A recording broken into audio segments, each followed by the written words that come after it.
How's it going, YouTube? Right in front of me, this is the TONOR TC20 XLR condenser microphone. And this is basically a kit which comes with the boom, the shock mount, and the filter. As always, I like to unbox all my products here. We get the instruction manual, 2-year warranty card, and the whole set here. Let me start taking things out. Ooh, metal, nice quality. Ooh, heavy duty, again. Heavy microphone. And the arm here. And underneath that flap, we still have more XLR cable and the pop filter.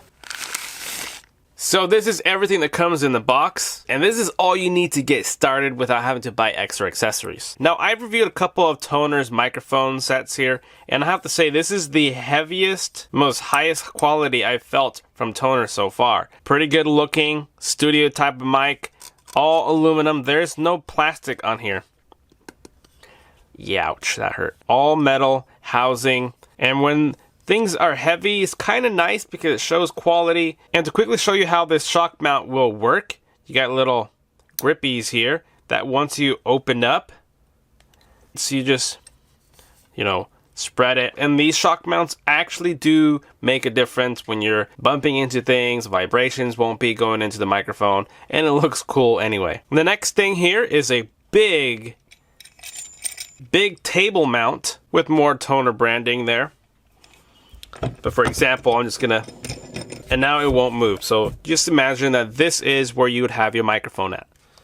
So make sure you open it without it slapping your face. Let's go. Okay, that wasn't that bad. And I'm just going to stick this on just like that. If you have enough space, then you can swivel it around and it's smooth. Which of course we all know that's important to have. So now we're just gonna attach. And I can tell that the microphone is pretty heavy, but there is tighteners here, so you can tighten that up so that it doesn't droop around. Anyways, you got this foam filter, so your plosives don't end up hitting it. And if you don't want that, well then you can add your pop filter screen just by simply adding it here and tighten it up. And it's on there already.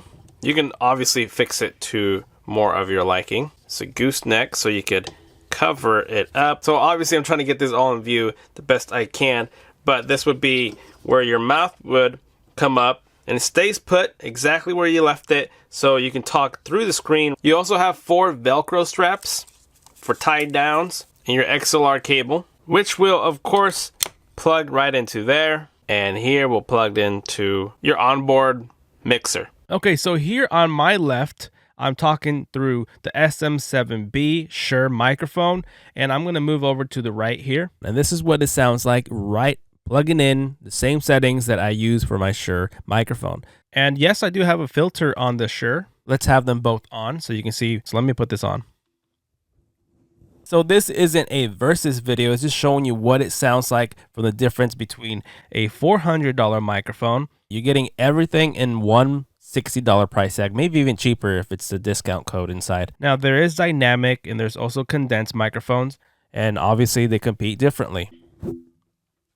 Now that I have that off, that's what it sounds like again. And remember, I still have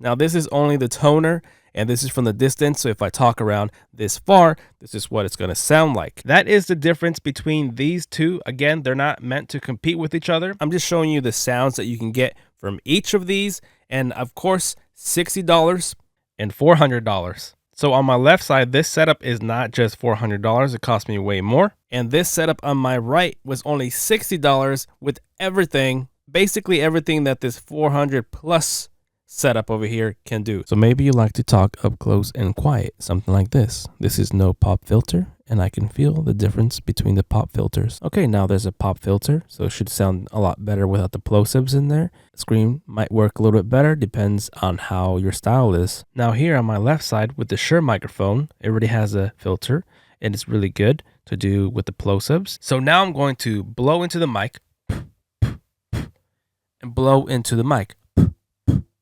To me, in my ears, I can hear a difference. But how much of a difference do you hear?